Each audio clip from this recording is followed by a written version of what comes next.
Bonjour tout le monde, j'espère que vous allez bien.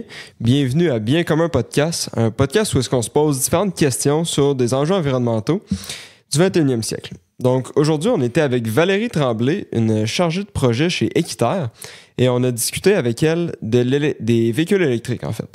Donc on voulait avoir une meilleure vue globale de différents aspects des véhicules électriques. Et elle a très bien su répondre à nos questions. Donc, vous allez avoir la chance de connaître ces réponses-là dans notre épisode. Ouais. Eric, je te laisse faire un petit topo des points qu'on a abordés. Ouais, exact. Merci, Eric. Ben, c'est ça, écoute, avec Valérie, comment je voyais ça, personnellement, cet épisode-là, c'était un peu comme je me mettais dans la peau de si je voulais acquérir un véhicule électrique, quelles sont les questions ou les sujets par rapport auxquels, justement, j'avais certains questionnements. Fait qu'on a essayé, justement, de passer une liste assez exhaustive de questions dans cet épisode-là qu'on avait pour elle. Fait que, tu sais, notamment, on a traité de l'autonomie des véhicules électriques. Ça ressemble à quoi aujourd'hui? Ça ressemble à quoi le prix? On entend beaucoup parler, tu sais, règle générale, que les véhicules électriques, c'est plus dispendieux qu'un véhicule à essence. Est-ce que c'est vrai? Si oui, dans quelle mesure? Puis aussi, niveau sécuritaire, tu sais, je sais pas, on a parlé durant l'épisode aussi de batteries qui prennent en feu. On a appris notamment que c'était un cas, justement, de défaut de fabrication. Fait qu'ultimement, les véhicules électriques, c'est aussi sécuritaire, voire plus qu'un véhicule à essence. Ouais.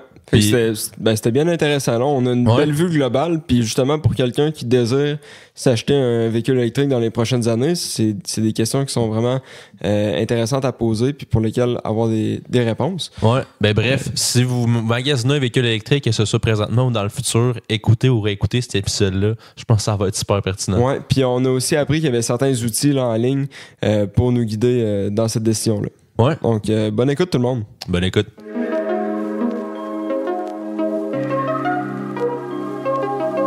Rebonjour Valérie Tremblay, ça va bien? Oui, ça va bien, vous? Yes. Oui, ça va bien. Donc là, la dernière fois qu'on s'est parlé, c'était pour l'épisode de mobilité durable. Ouais. Là, aujourd'hui, on se rencontre pour parler plus des véhicules électriques. Oui, justement, le A dans l'approche RTA de la mobilité durable, donc améliorer les systèmes de transport comme l'électrification. Si vous savez pas de quoi on parle, allez visionner notre épisode sur la mobilité durable. Donc là, bon, on s'est déjà rencontrés, mais pour ceux qui commencent à écouter l'épisode ou qui n'ont pas écouté celui sur la mobilité durable, tu peux peut-être commencer par te réintroduire. Oui, donc Valérie Tremblay, ça fait 3 ans que je travaille chez Équiterre, d'abord comme conseillère, puis ensuite comme chargée de projet en mobilité durable. Au cours de ces années-là, j'ai travaillé sur plusieurs dossiers qui vont de l'électrification des transports à la hausse des camions légers jusqu'à aujourd'hui travailler sur l'encadrement de la publicité automobile. Niveau parcours académique, j'ai une maîtrise en environnement et développement durable de l'Université de Montréal, puis je me suis spécialisée en enjeux sociaux et de gouvernance. Donc, le sujet des véhicules électriques, c'est un sujet sur lequel j'ai travaillé chez Équiterre, mais aussi lors de ma maîtrise. Donc, j'ai fait mon rapport de fin de maîtrise sur la place de l'électrification des véhicules légers dans l'atteinte d'une mobilité durable au Québec. Donc, j'ai un peu évalué pourquoi le Québec mise autant sur l'électrification des véhicules, c'est quoi les avantages, mais aussi c'est quoi certains des inconvénients, donc d'une perspective d'accessibilité et de durabilité environnementale. Donc, je pense que tu es très bien placé pour répondre à nos nombreuses questions sur ce sujet aujourd'hui. Eric, je te laisse ouvrir la balle. Yes, merci Eric. C'est ça, moi je serais curieux de comprendre là, d'entrée de jeu, tu sais, pourquoi le véhicule électrique dont on entend énormément parler justement dernièrement depuis les dernières années, pourquoi d'un point de vue environnemental, le véhicule électrique est justement plus intéressant que le véhicule à essence? Il faut savoir que le transport routier, c'est la principale source d'émissions de GES au Québec.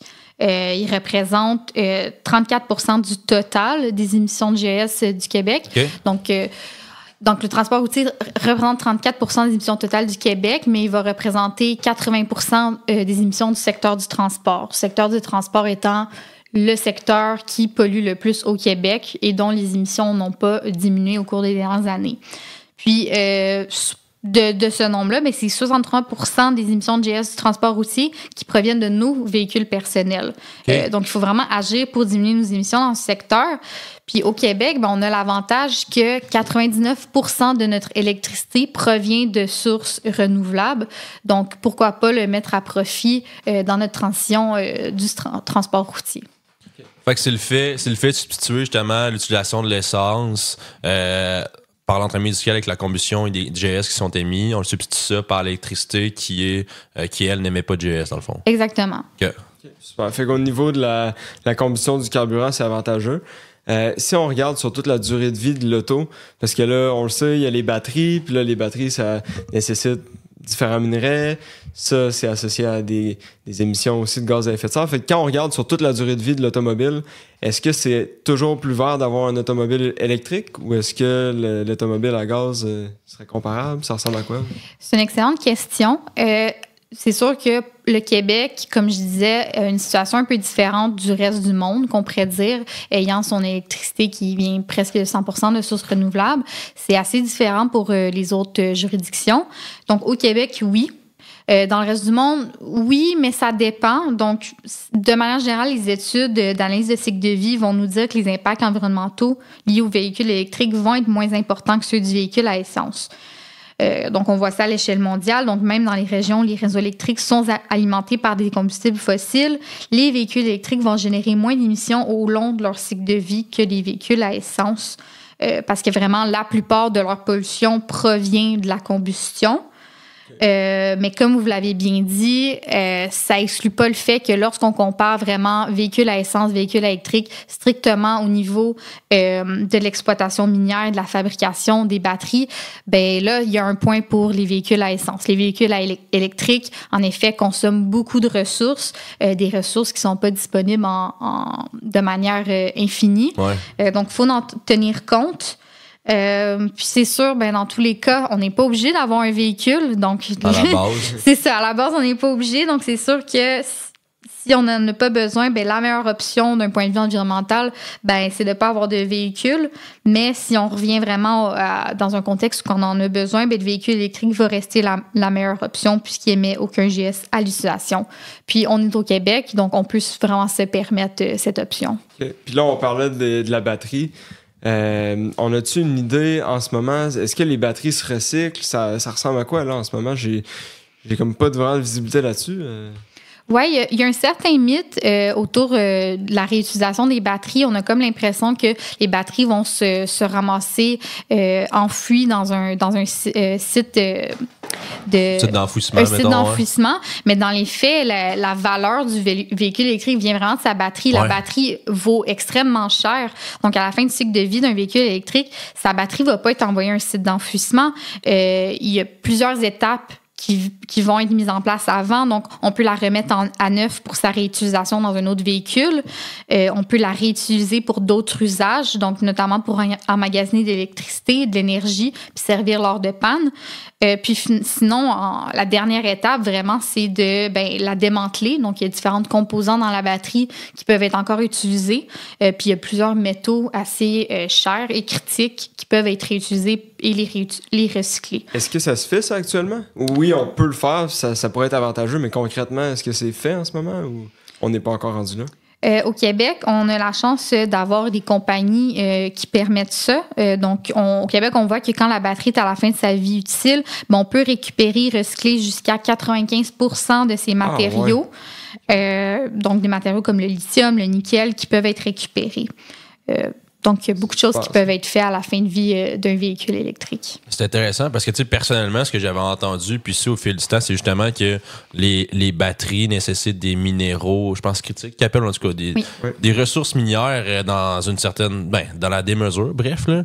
Fait que c'est intéressant de savoir que, peut-être que justement, les émissions liées à l'extraction première de ces ressources-là, mais au moins, on les réutilise une fois qu'elles sont extraites. Fait que c'est cool de savoir ça, là. Puis moi, j'avais une question il y a quelques années, peut-être plus, là, je sais pas si c'est moi qui n'ai pas au courant des nouvelles, mais tu sais, on parlait beaucoup de véhicules à hydrogène. Puis moi, dans ma tête, je trouvais que ça semblait une solution viable. Pourquoi les véhicules à hydrogène ont été mis de côté au profit des véhicules électriques? C'est vraiment deux facteurs. Une question d'argent. Avoir une station de service de ravitaillement en hydrogène, une station peut coûter des millions de dollars. C'est pour ça qu'il y en a seulement deux au travers du Québec. Donc, il y a ça. Puis, le deuxième aspect, c'est au niveau des ressources qui sont nécessaires. C'est beaucoup moins efficace énergétiquement un véhicule qui combustit à base d'hydrogène. Donc, ça va prendre 3 fois... l'électricité nécessaire pour produire l'hydrogène, on peut parcourir jusqu'à 3 fois plus de kilomètres en voiture électrique. Voilà. Il y a également le fait que c'est une technologie assez peu développée. ça va coûter 3 fois plus cher au minimum, puis il y a seulement 1% de l'hydrogène qui est produit au Québec en ce moment qui est vert. Le reste, le reste des autres types d'hydrogène, c'est surtout des hydrogènes gris qui va être produit à partir de combustibles fossiles. C'est ça. Fait, hydrogène vert, c'est produit à l'aide de sources, justement, qui émettent pas de GES. Ouais, l'hydrogène gris, c'est produit à partir d'énergie fossile. C'est ça. Il y a même l'hydrogène bleu, si je ne me trompe pas, qui lui va être produit 100% à partir de l'eau. Donc, il y a différents types d'hydrogène, mais vraiment, l'hydrogène vert, c'est... je pense que ça peut être... une option à considérer lorsqu'on parle de plus gros véhicules qui prennent beaucoup de temps à recharger, donc des gros camions de marchandises. Mais même là, la technologie est très peu développée et elle coûte encore très cher. Puis aussi, si je peux faire du chemin un peu là-dessus, la molécule d'hydrogène est vraiment petite, ce qui rend son stockage vraiment complexe. Ça a tendance à fuir, même dans un réservoir. Là, okay. L'hydrogène peut fuir, donc là, le stockage de ça, c'est vraiment compliqué. Puis deuxième facteur aussi, c'est très inflammable. Fait que si jamais il y a un accident, puis qu'il y a une étincelle ou quoi que ce soit, ça peut devenir une bombe assez rapidement. Chose à éviter si on est sur la route. Pas très plaisant. C'est ça. Ça rend le tout plus complexe. En gros, c'est vraiment, ce que je comprends, la production en elle-même de l'hydrogène nécessite des quantités d'énergie démesurées. Oui. OK. Bon. Puis sinon, tu sais, moi, je me demandais, les véhicules électriques, dans ma tête, c'est plus cher, mais est-ce que quand on regarde sur toute sa durée de vie, avec les coûts d'entretien, justement les économies au niveau du combustible, tout ça, est-ce que c'est vraiment plus cher qu'un véhicule à essence ou c'est comparable? C'est-tu moins cher à la limite? On a-tu des données là-dessus? C'est assez comparable. Dans certains cas, ça peut être moins cher. Donc, c'est sûr, on ne va pas se mentir, à l'achat, un véhicule électrique est beaucoup plus cher qu'un véhicule à essence. C'est encore le cas aujourd'hui. Par contre, comme tu dis, quand on prend en compte les coûts d'utilisation, donc les coûts d'essence, les coûts d'entretien également, ça va revenir moins cher. Donc, un véhicule rechargeable peut être de 10% à 20% moins cher qu'un véhicule à essence. Donc, c'est pas une si grosse différence, mais ça peut quand même le faire sur le portefeuille à tous les mois. Il y a des subventions aussi, ça on pourrait y revenir tantôt, mais il y a des subventions qui rentrent en ligne de compte aussi. Exactement. Donc, tu sais, une économie qui peut-être des fois peut être difficile à comparer, c'est vraiment au niveau de l'essence versus l'électricité. Ouais. Mettons, on veut conduire 100 km, ça va coûter 2 $ en électricité versus 16 $ pour une voiture à essence. Ah ouais. Ouais, donc un véhicule. Plus. Exactement. Pour un véhicule, mettons qu'il y a une consommation moyenne de 9,3 là, donc quand même un gros véhicule. Tu sais, je pense que comme n'importe quoi aussi, avec les économies d'échelle, plus il va se produire le véhicule électrique, ben plus le prix va tendre à diminuer. Tu sais, moi, je sais que Tesla procède à des diminutions de prix sans cesse. Fait que, tu sais, tranquillement, justement, oui, je pense que c'est ça pour le consommateur. Puis, tu sais, moi, le premier, si tu veux acheter un véhicule électrique, ce que je vois, c'est le surcoût à l'achat. Exactement. Il faut que tu le regardes dans le temps, justement, avec l'essence que tu vas épargner, peut-être les coûts d'entretien. Ben là, tu te rends compte que c'est pas réellement plus cher. Puis, dans quel horizon on peut voir ces gains-là? Tu sais, tu me dis que c'est peut-être 10 à 20% moins dispendieux, mais ça va prendre combien de temps avant que je le perçoive? Ça, on le sait-tu? Ben c'est sûr que les coûts d'utilisation d'entretien, mais ça peut être sur une base annuelle. Une donnée que j'ai notamment, c'est que, surtout, il faut savoir qu'au Québec, c'est encore moins cher étant donné le prix de l'électricité qui est bas. Mais mettons, sur une période de 10 ans, les véhicules vont revenir jusqu'à 47% moins cher que les véhicules à essence. Ça va être sans même compter les rabais gouvernementaux qui s'appliquent. On peut se dire qu'au bout de 10 ans, c'est quasiment 50% moins cher. À cause, justement, que c'est pas de l'essence qu'on met, c'est l'électricité étant moins chère. Exactement. Puis également, si on prend en revenir un peu au niveau des pièces, c'est pas les mêmes pièces. Donc, c'est des pièces, il y en a moins, ils coûtent moins cher à entretenir aussi. Ben, je suis curieux, si on y va. Mettons, c'est ça, les coûts d'entretien pour un véhicule électrique, ça a été démontré que ça coûte moins cher qu'un véhicule à essence? C'est ça. Donc, les frais d'entretien peuvent être jusqu'à 50% inférieurs au prix d'entretien d'une voiture à essence. C'est vraiment parce que la voiture électrique a moins de composantes à entretenir. Il va y avoir moins de pièces mobiles, ce qui réduit le nombre de réparations. Donc, on sait qu'il y a à peu près 2000 pièces de plus dans un moteur thermique contre seulement 50 pièces dans celui d'un véhicule électrique. Donc, il n'y a pas non plus de besoin d'aller au garage pour changement d'huile. Un véhicule électrique n'aura pas de courroie, n'aura pas de bougie, de filtre, de pot d'échappement, de liquide de refroidissement. Donc, des choses qu'on doit souvent refaire annuellement si c'est pas plus souvent avec un véhicule à essence.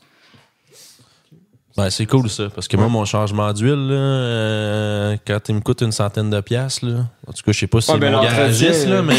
L'entretien général d'un véhicule coûte assez cher, fait que si on peut le diminuer de 50%, tu sauves du temps à pas aller au garage, puis justement, ça c'est de l'argent que tu peux mettre ailleurs, ouais, c'est ça. Puis moi, j'avais une question aussi quand j'en parle dans mon entourage, puis moi-même, je me posais la question.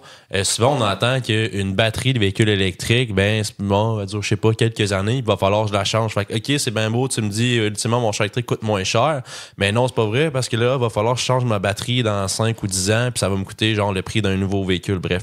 Est-ce que c'est vrai? Est-ce que c'est un mythe? Est-ce que c'est vrai? C'est sûr qu'une batterie d'un véhicule électrique, comme n'importe quelle batterie, va se dégrader, mais il faut dire que c'est quand même très lentement. Puis c'est rare qu'elle a besoin d'être remplacée, surtout pas au bout de 5 ans. Okay. Même qu'une batterie peut durer plus longtemps que la vie du véhicule en soi. Donc, elle se dégrade au fil du temps, mais pas aussi rapidement qu'on pourrait le penser. Donc, la plupart des batteries de véhicules électriques vont conserver plus de 80% de leur capacité d'origine après 8 ans. Puis, la plupart des manufacturiers offrent une garantie de 8 ans sur les batteries. Donc, on a vu des chiffres récents nous ont montré que sur 15 000 véhicules électriques, seulement 1,5% ont nécessité un remplacement de leur batterie. Puis, la plupart ont eu lieu sous la garantie. OK. C'est quand même intéressant de c'est savoir rassurant. ça. C'est rassurant, c'est sûr. Ouais, c'est ça. Ça serait bien que ça soit le cas pour les téléphones cellulaires aussi, par exemple. Ouais, c'est ça. Admettons. Espérons que la loi 29 arrive bientôt.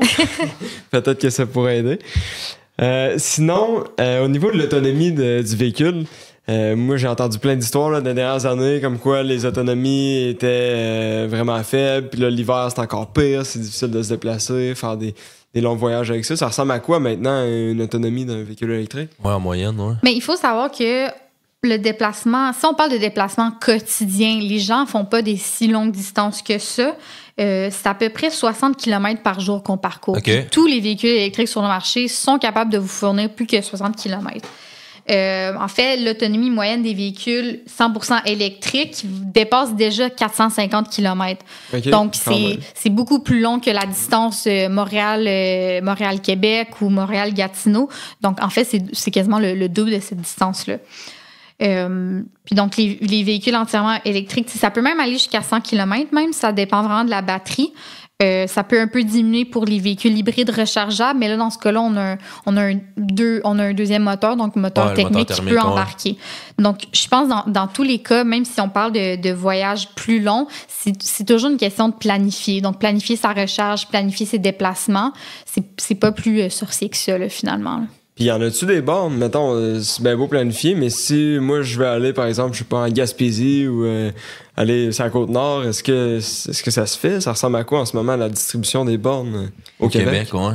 Ben, de base, quand on fait de longs voyages, que ce soit en véhicule à essence ou électrique, c'est très rare qu'on fait pas une pause ou deux. Puis souvent, ces endroits-là qu'on fait des pauses, donc des stations-service, des stations de ravitaillement, il y a souvent des bornes de recharge qui vont être là. Donc, c'est des moments où on peut se recharger. Puis le réseau de recharge québécois est assez généreux au niveau des bornes.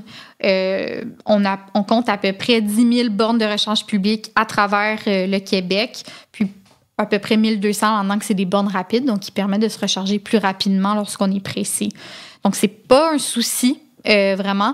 Par contre, il faut apporter la nuance que, oui, il y a des bornes partout. Est-ce que c'est seulement une borne qu'on va retrouver? Est-ce que la borne, on va arriver là, puis la borne est déjà occupée ou que la borne est brisée? C'est quand même des enjeux qui peuvent arriver encore. Donc, c'est pour ça que le Québec peut toujours faire mieux pour l'expansion de son réseau de bornes publiques. Mais comment je vois ça, c'est qu'il faut juste comme changer nos habitudes. On est habitué depuis des dizaines d'années d'aller au poste d'essence, remplir notre voiture, mais là, c'est juste, tranquillement, on va s'habituer, on va savoir les principales bornes dont on a besoin sont localisées où, puis on va s'habituer. Peut-être ça va me prendre 15 minutes de faire une petite charge pour ma voiture. Fait que, comment je le vois, c'est juste de revoir nos habitudes puis s'adapter à cette nouvelle réalité-là. Mais il faut que les infrastructures soient mises en place aussi. Là. Exact, mais tu sais, de ce que j'en comprends quand même, tu sais, il y a moyen justement de savoir, je suppose qu'on peut le savoir avec des sites internet quelconques, où est-ce que sont localisées ces différentes bornes-là pour planifier nos déplacements? Oui, il y a le réseau de recherche publique, soit circuit électrique ou Charge Hub, qui nous permettent vraiment de nous dire où sont les différentes stations de bornes.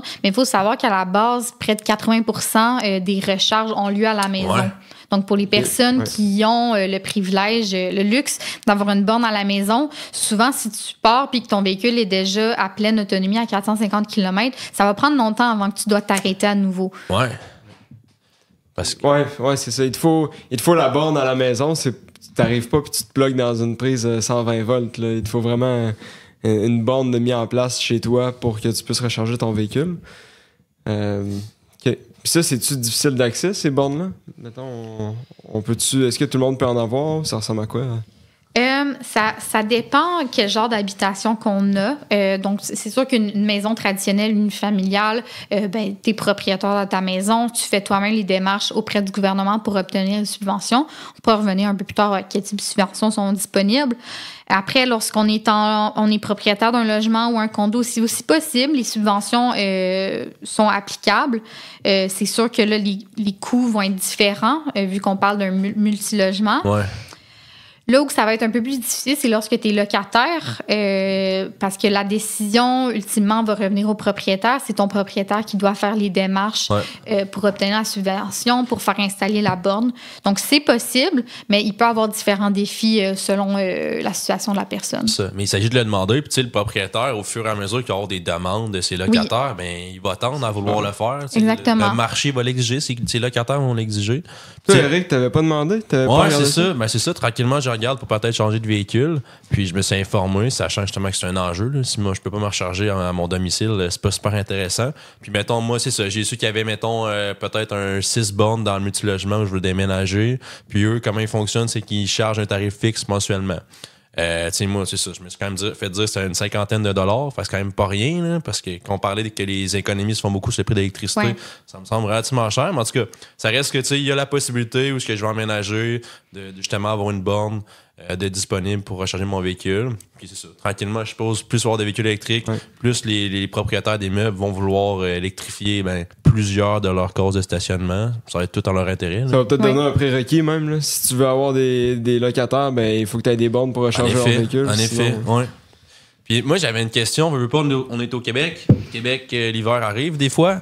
Puis le froid vient avec. Puis quel est l'impact du froid, l'hiver? Bref, comment ça affecte l'autonomie des véhicules électriques? Dans quelle mesure ça va l'affecter? C'est sûr, un peu de la même manière les véhicules à essence. Donc, plus qu'il fait froid, plus que notre véhicule consomme l'énergie pour se garder au chaud. Ouais. Dans le cas des véhicules électriques, c'est un peu la même chose. Donc, l'efficacité de notre batterie va diminuer, c'est sûr. C'est notamment dû à la densité plus élevée de l'air froid. Donc, on peut parler d'une diminution de 10 à 40%. Donc, plus il fait froid, plus l'autonomie va être affectée. Donc, il faut tenir compte de ça. Une fois encore, c'est une question de planification de sa recharge. Donc, on peut justement faire en sorte de programmer sa recharge. Comme ça, quand on part le matin, notre véhicule est déjà chargé. Ouais.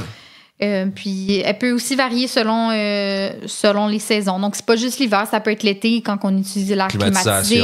Ça peut avoir un effet. Donc, il y a plusieurs facteurs qui peuvent avoir un effet sur notre efficacité énergétique, mais c'est la même chose pour les véhicules à essence. C'est ça. Puis je pense que c'est bon de ramener ce que tu as dit tantôt. Le besoin en déplacement quotidien de la moyenne des gens, c'est une soixantaine de kilomètres, je pense. Tu sais, quand même que le 450 km est coupé en deux. Dans la majorité de tes déplacements, ça va satisfaire tes besoins, tu sais. Exactement. Ouais. Puis sinon, tu sais, là, on le sait, là, en ce moment, il y a en tout cas, on tend vers une pénurie de l'électricité, là, avec toute la transition énergétique. Donc, on peut s'attendre, j'imagine, à une hausse de l'électricité, à une hausse du coût de l'électricité, du prix de l'électricité. Est-ce que ça, c'est quelque chose à envisager? C'est-tu considéré dans les calculs? C'est sûr que peut-être que les économies pour le véhicule électrique en soi vont être un peu moins grandes avec un coût d'électricité qui augmente. Mais ça reste que si le coût de l'électricité augmente, bien, le coût de l'essence lui aussi continue d'augmenter. Puis déjà, en ce moment, bien, le coût d'essence part de plus élevé.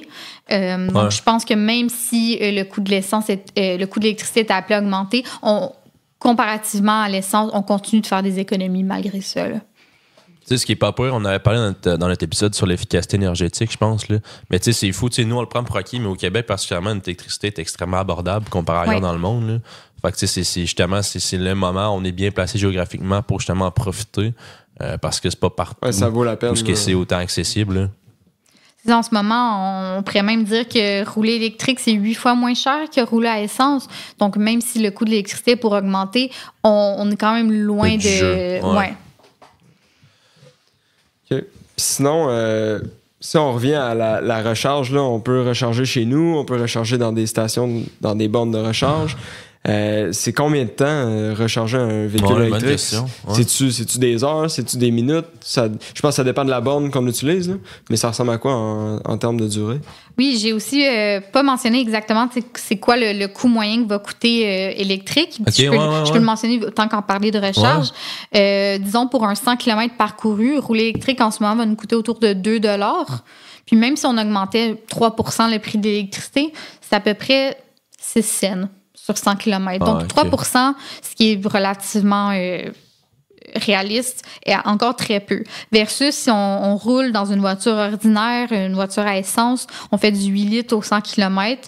Si on a un prix d'essence je pense qu'il est à peu près un peu plus bas qu'à Montréal en ce moment, 1,65 cents le litre, ça coûte 14 $ parcourir 100 km. Donc, on parle de 2 $ versus 14 $. Donc, une assez bonne différence. Là.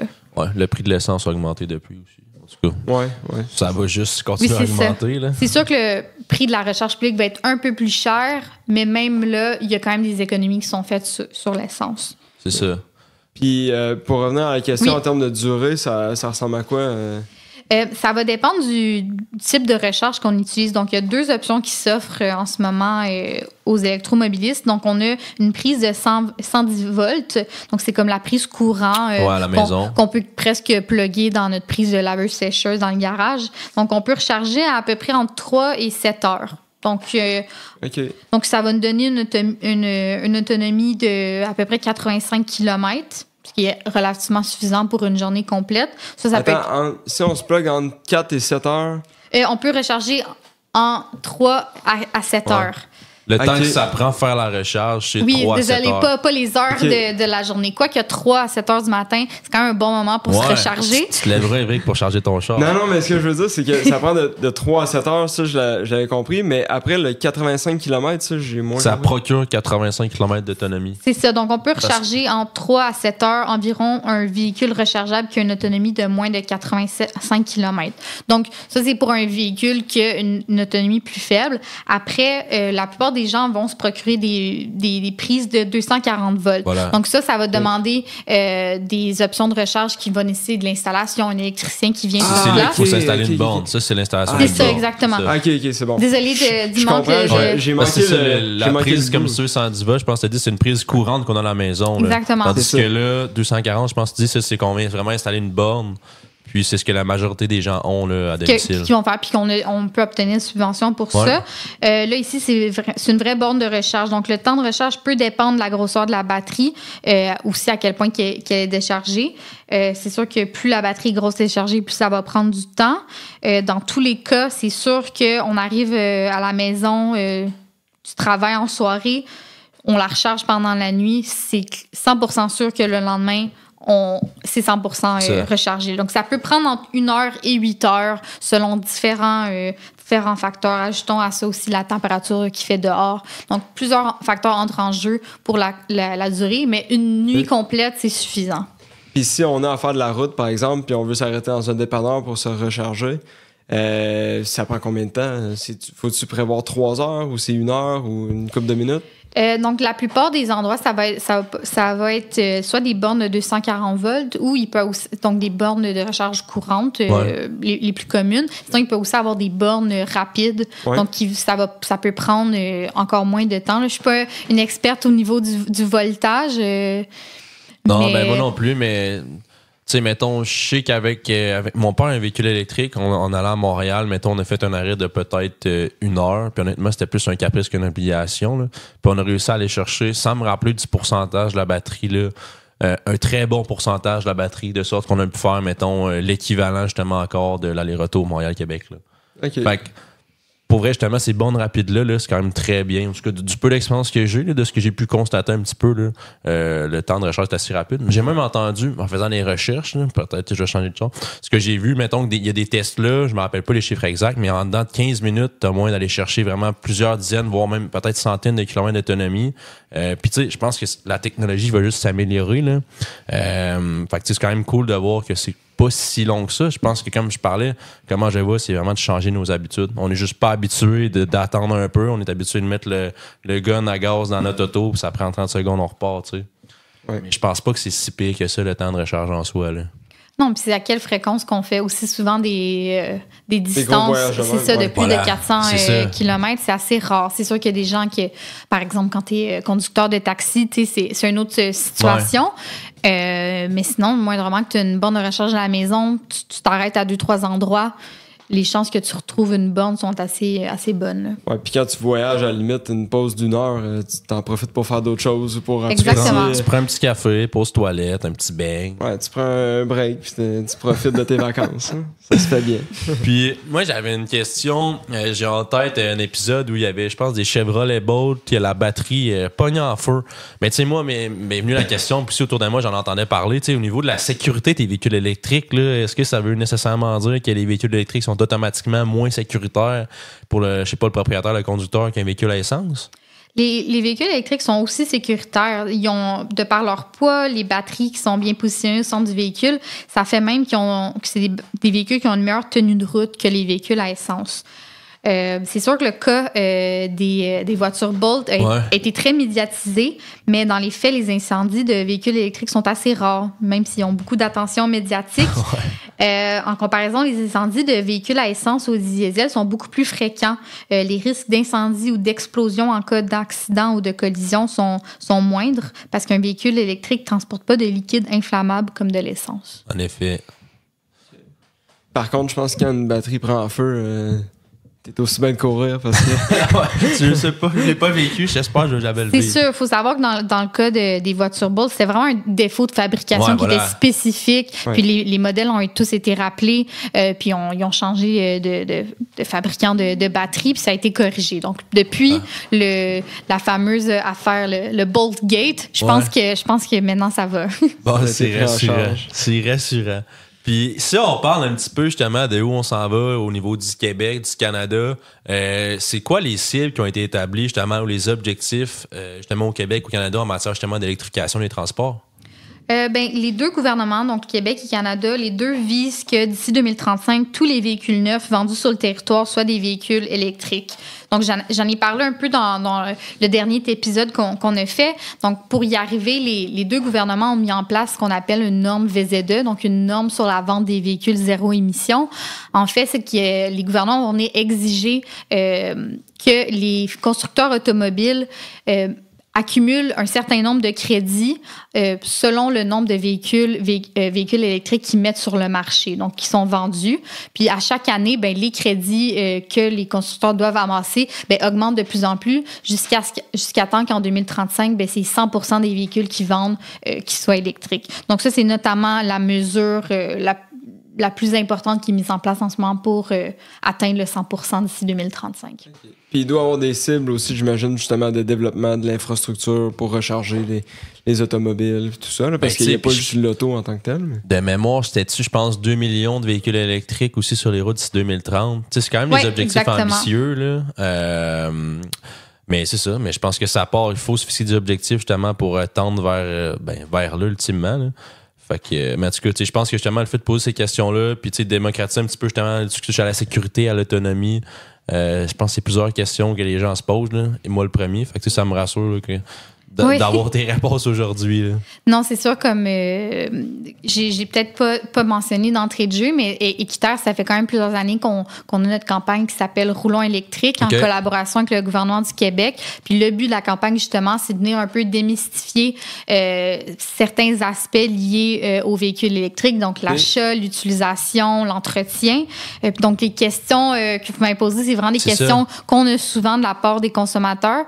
Justement, sur notre site web, il y a beaucoup de ces questions se retrouvent avec des réponses encore même plus détaillées que celles que je vous ai fournies aujourd'hui. Puis on a même aussi un guide qu'on produit à chaque année, qu'on vient comparer les différents modèles électriques sur le marché au niveau du prix, de l'autonomie, la durée de vie. Donc, beaucoup d'informations qui s'y trouvent. Fait que si jamais à la maison, pour les auditeurs, vous avez plus de questions, vous voulez plus de détails, Roulons électrique de Équiterre. Exactement, roulonélectrique.ca. Ouais. Moi, je l'ai utilisé personnellement. Là, pour vrai, c'est ça. Plusieurs questions de base que je me posais, l'information se trouvait.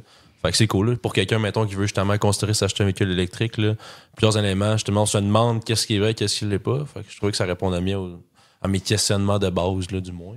C'est bien d'avoir accès à ça. Puis moi, j'avais une autre question. Fait que là, on a parlé un petit peu des cibles mises en place par le Québec-Canada. Tu m'as parlé du programme VZ2. Mais en termes justement d'aide financière, on a parlé qu'il y a un surcoût, veut pas, à l'achat pour les véhicules électriques. Qu'est-ce qui est en place au niveau justement fédéral, provincial pour aider les consommateurs à se procurer ces véhicules-là? Dans le fond, les deux gouvernements ont un programme de financement pour l'achat de véhicules électriques qui sont en place. Donc, au niveau du Québec, en ce moment, c'est le programme Rouler vert. Donc, pour l'achat d'un véhicule 100% électrique, la subvention au provincial présentement est de 7 000 $ jusqu'à la fin de l'année 2004, puis elle va diminuer progressivement jusqu'à l'abolition du programme en 2027.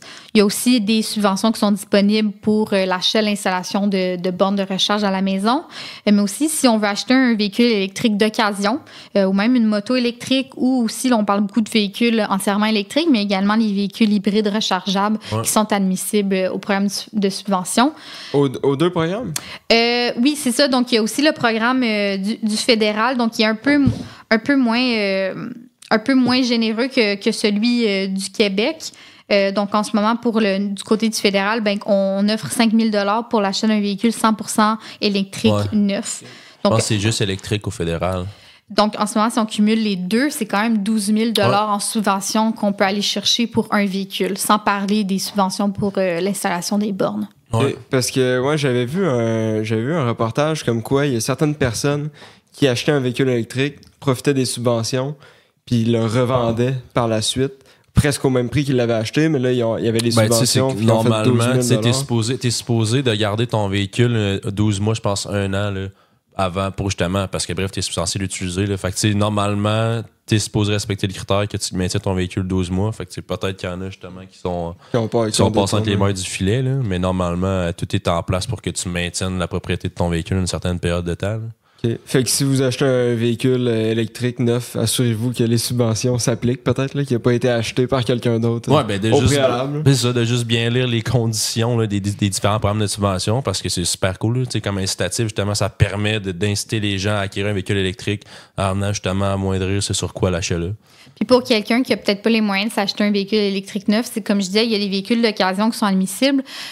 Par contre, pour que le véhicule d'occasion soit admissible à des subventions, mais il faut que le véhicule ait jamais reçu de subvention. Ouais, okay. Donc ça veut dire qu'il faut acheter le véhicule Mais des fois, il y a des concessionnaires qui vont se procurer des véhicules en dehors du Québec. Ça peut être d'acheter le véhicule à quelqu'un en dehors du Québec. Comme ça, on s'assure qu'il n'y a aucune subvention qui a déjà été appliquée. Ouais, c'est ça.